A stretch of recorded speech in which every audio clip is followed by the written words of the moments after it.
প্রধানমন্ত্রী তারেক রহমানের মালয়েশিয়া সফরের পর ফের দেশটির শ্রমবাজার চালুর ইঙ্গিত। অভিবাসন বিশ্লেষকরা বলছেন, কর্মীদের ডাটাবেজ, স্বচ্ছ লেনদেন প্রক্রিয়া ও নিয়ন্ত্রিত অভিবাসন ব্যয়ে অগ্রণী ভূমিকা নিতে হবে সরকারকে। অন্যদিকে সিন্ডিকেট মুক্ত উন্মুক্ত শ্রমবাজারের প্রত্যাশা রিক্রুটিং এজেন্সি ব্যবসায়ীদের। সম্রাট হোসেনের রিপোর্ট। গত 2 দশক ধরে নানা অনিয়মে জর্জরিত মালয়েশিয়ার শ্রমবাজার। সিন্ডিকেট, অতিরিক্ত অভিবাসন ব্যয় ও চুক্তি অনুযায়ী কাজ না পাওয়া যেন সাধারণ ঘটনা এই শ্রমবাজারে। ফলে নানা অনিয়মের অভিযোগে 2023 সালে বাংলাদেশ থেকে কর্মী নেওয়া বন্ধ করে মালয়েশিয়া। সর্বশেষ কলিং ভিসায় দেশটিতে যায় 4.5 লাখ বাংলাদেশি। 2 বছর বন্ধ এই শ্রমবাজার নিয়ে ফের আলোচনা শুরু হয় প্রধানমন্ত্রীর সফরে। দুদেশই সম্মত হয় স্বচ্ছতা ও অভিবাসন ব্যয় নিয়ন্ত্রণে। তাহলে মালয়েশিয়ার শ্রমবাজার নিয়ে কেমন পদক্ষেপ নেওয়া উচিত সরকারের? অভিবাসন বিশ্লেষকরা বলছেন, কর্মীদের স্বার্থ রক্ষায় বিশেষ নজর রাখতে হবে সরকারকে। কোন প্রক্রিয়ায় কর্মী যাবে, সেই প্রক্রিয়াটা স্বচ্ছ কিনা, কত টাকা খরচে তারা যাচ্ছে, তারা কতদিন পর সেই টাকাটা তুলতে পারবে, গিয়ে তারা সবাই কাজ পাবে কিনা, এবং পাশাপাশি আপনার ওখানে যে বিপুল পরিমাণ কর্মী আমাদের রয়েছে অনিয়মিত, যারা নথিন, তাদেরকে আপনি কোন বৈধকরণ প্রক্রিয়া আনতে পারবেন কিনা। মালয়েশিয়ার কর্তৃপক্ষের সাথে যোগাযোগ রেখে, বিশেষ করে ব্যবসায়ীরা যারা আছে তারা দরকার হলে ওখানকার যে নিয়োগকর্তা আছে তাদের মাধ্যমে খোঁজ খবরটা নিবে।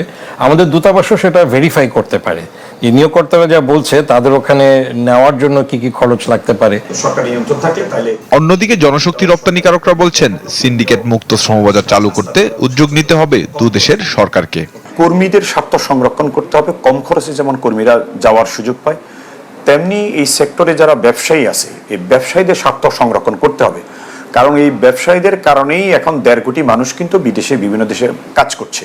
সুতরাং ব্যবসায়ীদের স্বার্থ সংরক্ষণ না করলে কিন্তু যদি কোন কতিপয় ব্যক্তি গোষ্ঠীর স্বার্থ সংরক্ষণ করে তাহলে কিন্তু শ্রমবাজার কখনো সাস্টেইনেবল হবে না। নেপালের ব্যবসায়ীরা কত রিঙ্গিত করে, কত দিয়া একটা কাজ ওখান থেকে ওরা কিনে ওরা লোক পাঠাচ্ছে।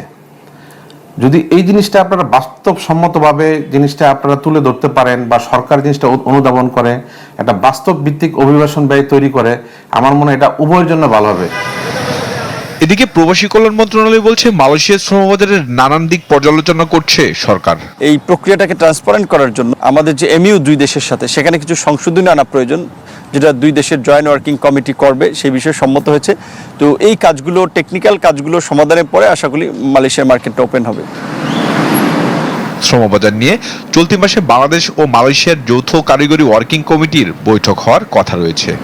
বন্ধুরা, বর্তমানে আপনারা যে ভিডিওটি দেখলেন, এখান থেকে কিন্তু বিস্তারিত বিষয়গুলো আপনারা ক্লিয়ারলি বুঝতে পারছেন যে মালয়েশিয়ার শ্রমবাজারটা মূলত আসলে কোন দিকে যাচ্ছে। মালয়েশিয়ার শ্রমবাজার এটা কিন্তু খুব শীঘ্রই ওপেন হচ্ছে। বাংলাদেশ থেকে যারা দীর্ঘদিন থেকে অপেক্ষা করে বসেছিলেন যে মালয়েশিয়ার বাজারটা কখন নাগাদ খুলতে পারে, সে বিষয়ে আপনারা কিন্তু বিস্তারিত একটা ধারণা কিন্তু পেয়েছেন। আর দ্বিতীয় কথা হচ্ছে, মালয়েশিয়ার মেডিকেল সম্পর্কে অনেকে জানতে চেয়েছেন। তো মেডিকেলটাও এটা দেখা যাচ্ছে যে এই মাসের ভিতরে না হলেও নেক্সট মাসে ইনশাল্লাহ হয়তো অবশ্যই ওপেন করবে এই মেডিকেলটা, এবং মেডিকেলটা শুরু হলে বাংলাদেশ থেকে কিন্তু কলিং ভিসা যাওয়ার যে প্রসেসটা সেটা কিন্তু চালু হয়ে যাবে। তো বাংলাদেশ থেকে যারা এখন মালয়েশিয়াতে ঢুকতে চাচ্ছেন তারা অবশ্যই আপনাদের ডকুমেন্টসগুলো রেডি রাখবেন। এটা যে কোনো সময় কার্যক্রম স্টার্ট হবে। বাংলাদেশ থেকে পুনরায় আপনারা কিন্তু আবারও এই কলিং ভিসাতে মালয়েশিয়াতে যাওয়ার কিন্তু আপনারা সুযোগ পাবেন নতুনভাবে।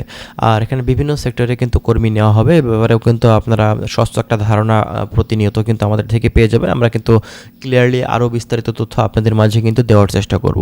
মালয়েশিয়া সম্পর্কে আরও বিভিন্ন ধরনের তথ্য জানতে অবশ্যই আপনারা আমাদের চ্যানেলের সঙ্গেই থাকবেন। আমরা চেষ্টা করছি বিভিন্ন ধরনের গুরুত্বপূর্ণ আপডেট ইনফরমেশন তথ্যগুলো আপনাদের মাঝে প্রোভাইড করার। ভালো থাকবেন, আল্লাহ হাফেজ।